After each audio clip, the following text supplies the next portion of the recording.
What's going on, YouTube world? In this video, I'm going to talk to you guys about the pros and cons of virtual versus local wholesaling, okay? And what the differences are, and explain to you exactly, what virtual wholesaling actually is and what local wholesaling actually is, and then break down, again, some of the pros and cons that I have on the whiteboard behind me right now. So, really quick, you have virtual wholesaling, right? And then you have local wholesaling. Now, what is virtual wholesaling and what is local wholesaling? So, essentially, basically in a nutshell, what it is virtual wholesaling is where you're virtually wholesaling a house, okay? So, let's just say you live in Phoenix, Arizona, and you want to wholesale a house in maybe a less competitive market, right? Let's just say North Carolina or Missouri or Kansas City, wherever it is. That would be a virtual wholesaling, okay? Because you're in Arizona, wholesaling a property virtually, and that's essentially all that means, right? So you're not actually in the market that you're wholesaling in, and local wholesaling is quite the opposite. It's just actually where you're wholesaling in your own backyard, right? You're wholesaling in the market that you live in. So I live in Phoenix, Arizona. Local wholesaling for me would be wholesaling in Phoenix, Arizona, okay? Let's talk about some of the pros and cons and what you can expect from virtual compared to local wholesaling. And obviously, if I don't cover everything in this video, I'm happy to make another video and explain even more. For the purpose of this video, let's go ahead and talk about some of the pros and cons of virtual wholesaling. So I just wrote down a couple of the basic things here, and hopefully you guys learn a ton from this video, okay? So what's cool about virtual wholesaling is you can actually wholesale literally from your living room, right? You can wear your pajamas, you can wear your boxers, you can sit in your home office or at a coffee shop at Starbucks or something like that, and you can wholesale pretty much anywhere in the United States virtually, right? You don't actually have to go to that market to complete a wholesale deal, okay? Which makes it super fun. You get to work from home, you get to be your own boss, and you get to enjoy doing it. So that's definitely a big pro, right, for virtual wholesaling. Now, moving on, another big pro is the markets typically virtually. Let's say you live in a state like LA, right, or Arizona or Miami or something like that, where the markets are super saturated and super competitive. A lot of times you can virtually wholesale in a different market that's far less competitive, okay? Not to say that you can't do deals in LA or Miami or Phoenix. Obviously, there's a lot of people doing deals. But again, you could go to a market back east where there's a lot less competition, and you might be able to conduct more business, do more deals, and make money faster, okay? The chances are very high of that happening, right? So, moving on, sometimes this is a con, okay? Sometimes it can be hard to find buyers just because you're not in that market. Obviously you have to get a little bit more creative. Now there is ways to obviously do this. One of the ways that I really like to find buyers in virtual markets is Facebook, okay? Facebook groups. You can get into these big Facebook groups, the big mastermind groups, real estate investors groups, wholesaling groups, and you are able to, message these buyers and build a cash buyers list virtually in a different market. So it's definitely doable, but you're not able to actually go meet face-to-face with these buyers and grab coffee, grab lunch, or grab dinner and build actual relationships in person, okay? So again, that could be a con, and it's just something to think about if you are going to take your wholesaling business virtual, okay? Moving on, another con that I see is it's hard to see and show houses potentially. Obviously, you're not going to be able to see the house yourself because you're not in that market, okay? And then showing houses, you're not going to be able to show houses yourself because, again, you're not in that market.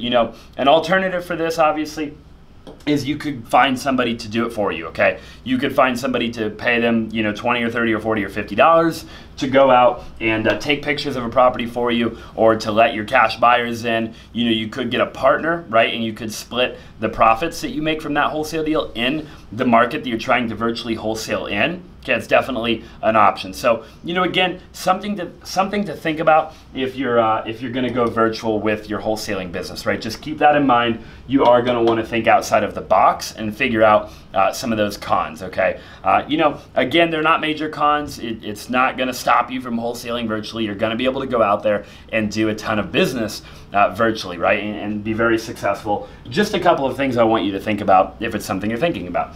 So moving on, let's talk really quick about local wholesaling and what you can kind of expect, right? And some pros and cons to wholesaling in your own backyard, whatever state you live in. Again, this is just you conducting a wholesale deal in the market that you live, okay?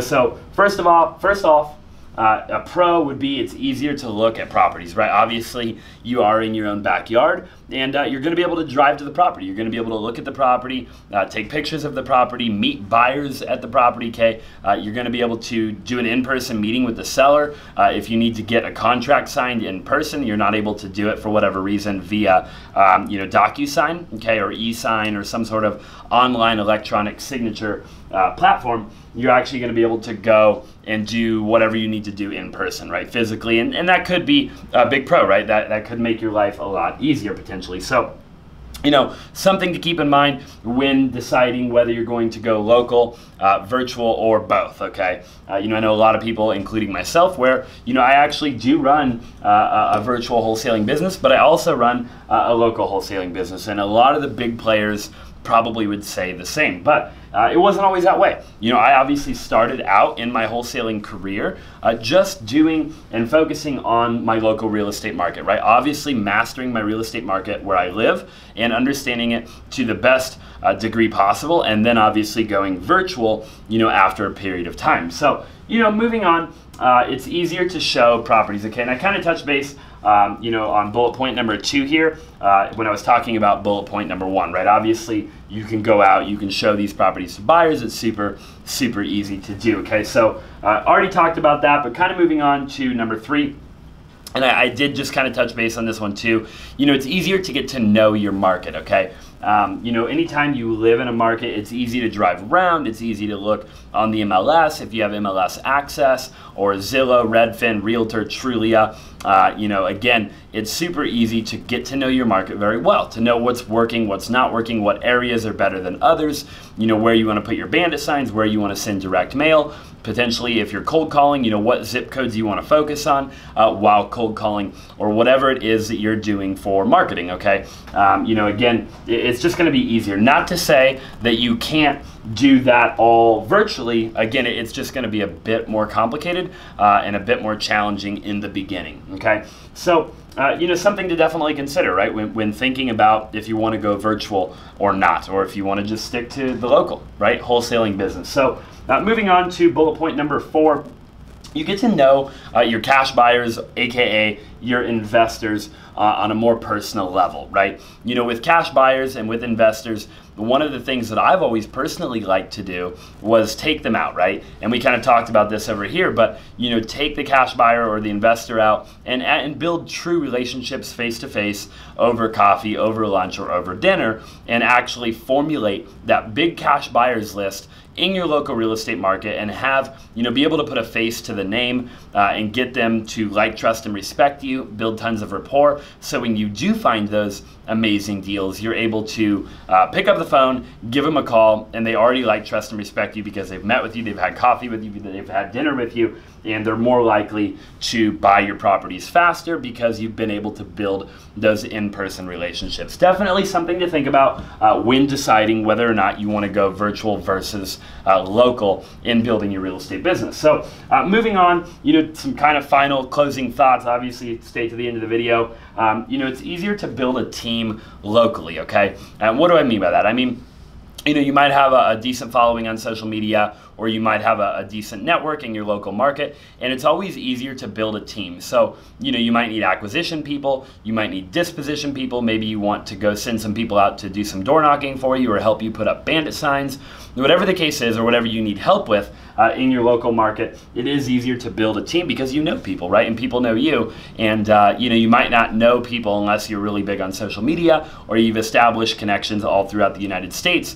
Again, it's most likely easier to build a team when you're doing local wholesaling. And obviously having a team is where you're able to go from 5 or 10 deals a month to maybe 20 or 30 deals a month. So again, it would probably be easier to scale in the beginning building a local wholesaling team. Okay, so just things to consider, right? Just some simple pros and cons. Again, I probably could have more bullet points, but for the purpose of this video, I did want to keep it super simple to help your decision-making process and make that a lot easier for you. So I hope you enjoyed this video, guys. You know, obviously I want to make a lot more videos like this, you know, whether it be wholesaling or traditional real estate. Okay, I do own a team, okay, it's called the Zabak Group on the traditional real estate side with multiple agents on my team and growing at a rapid pace. And then we do own a real estate investing wholesaling / rehabbing business. My business partner is Cody Sperber, the clever investor, and you know, we're scaling that extremely fast as well.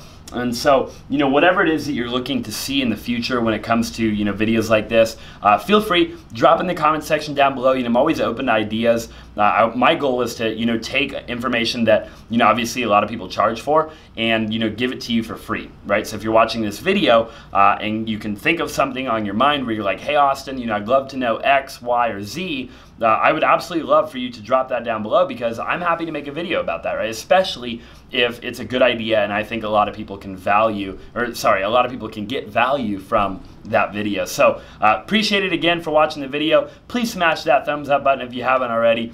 Subscribe, obviously, if you haven't already. We're about to freaking rock and roll on YouTube, get back to the daily upload grind, show you a lot of lifestyle, a lot of entrepreneur stuff, and basically anything that you guys want to see. And I look forward to seeing you in the next video.